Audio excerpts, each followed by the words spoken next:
कांग्रेस नेता राहुल गांधी ने शुक्रवार को बिहार के पूर्व मुख्यमंत्री राबड़ी देवी और आरजेडी सुप्रीमो लालू यादव से मुलाकात की।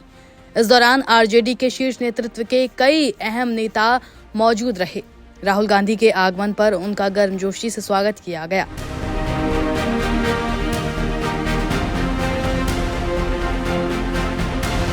इसके बाद लालू यादव के साथ वो गौशाला भी गए, जहां उन्होंने गायों के साथ कुछ समय बिताया।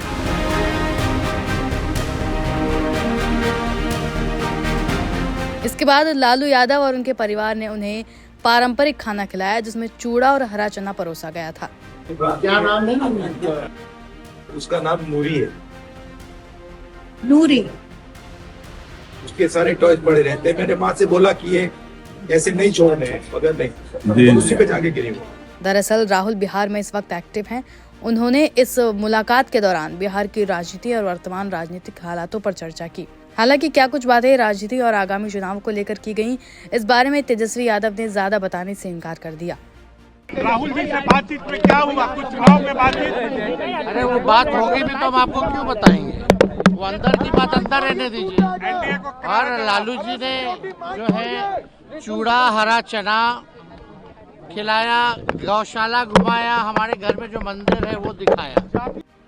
तेजस्वी से अंदर की बात बताने से मना करने के बावजूद पॉलिटिकल एक्सपर्ट्स के हवाले से कुछ मीडिया रिपोर्ट्स में दावा किया गया है कि इस मुलाकात में आने वाले चुनावों के बारे में चर्चा हुई है।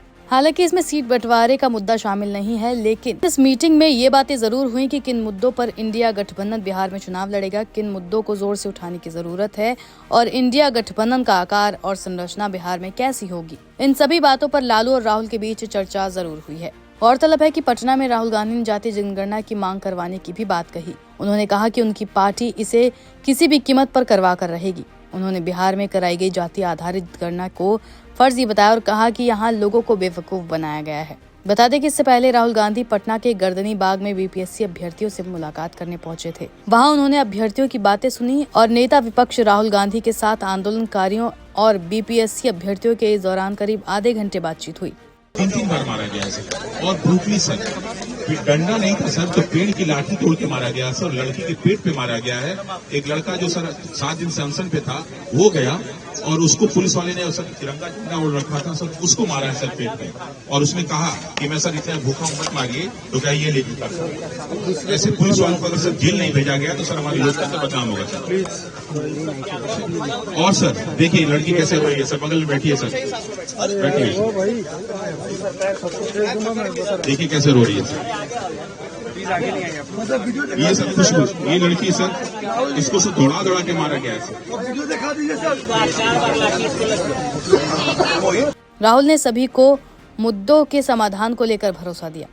वहीं उन्होंने पटना के बापू सभागार में संविधान सुरक्षा सम्मेलन को संबोधित किया था, जहां दलितों, अल्पसंख्यकों और सामाजिक रूप से हाशिए पर रहे समुदायों की आबादी देश की कुल जनसंख्या 90% होने के बावजूद व्यवस्था में हिस्सा न देने को लेकर उन्होंने बीजेपी पर हमला किया था। उन्होंने कहा था कि यही कारण है कि हम जातीय जनगणना की मांग कर रहे हैं।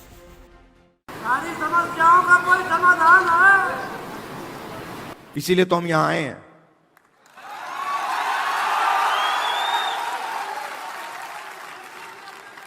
तो तकरीबन 90% दलित, आदिवासी, पिछड़े वर्ग के लोग माइनॉरिटी हैं। और अगर आप उन अफसरों की लिस्ट देखें तो 90 में से 3 ओबीसी वर्ग के हैं। आपकी आबादी 50%, 90 में से 3 आपके। और अगर हिंदुस्तान की सरकार 100 रुपए खर्च करती है बजट में, 100 रुपए बांटती है, तो ओबीसी अफसर 5 रुपए का निर्णय लेते हैं। आबादी 50%, बजट में भागीदारी 5%। दलित 15%, उनके भी 3 अफसर,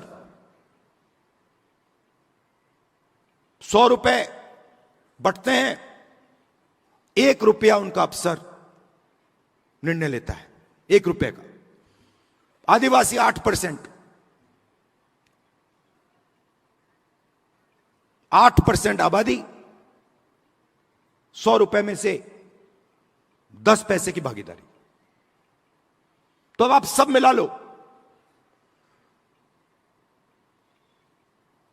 सब मिलाकर 100 रुपए में से 6 रुपए 10 पैसे का निर्णय आप लोग लेते हो।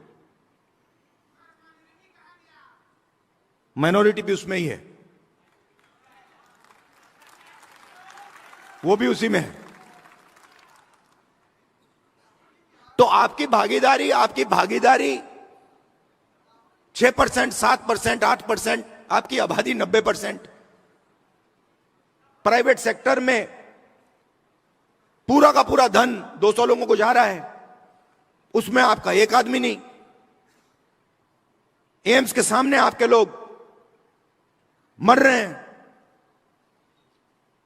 मगर प्राइवेट अस्पतालों के मालिक की लिस्ट निकालिए, आपका एक आदमी नहीं उसमें। आपके बच्चे लाखों रुपए देते हैं प्राइवेट एजुकेशन इंस्टीट्यूशंस में पढ़ने के लिए, उनकी मालिकों की लिस्ट निकालिए, आपका एक आदमी नहीं उसमें। जीएसटी कौन देता है? आप देते हो। बजट में पैसा कहां से आता है? आसमान से थोड़ी टपकता है। बजट में पैसा जीएसटी का पैसा आता है, जीएसटी का पैसा आप देते हो। जितना पैसा अगर अदानी शर्ट खरीदेगा, यही शर्ट जो आपने पहन रखी है, अगर वो यही शर्ट खरीदेगा, जितना टैक्स आप दोगे उतना टैक्स वो देगा।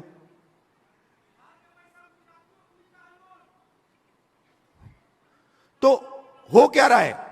आप मेहनत कर रहे हो,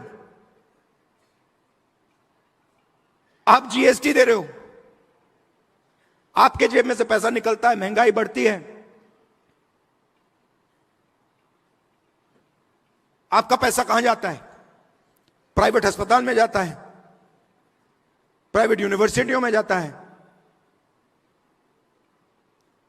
सीधा ट्रांसफर हो रहा है। दलित, आदिवासी, पिछड़े वर्ग, माइनॉरिटीज, आपके जेब में से पैसा ट्रांसफर हो रहा है बस, और आप देखते रह रहे हो।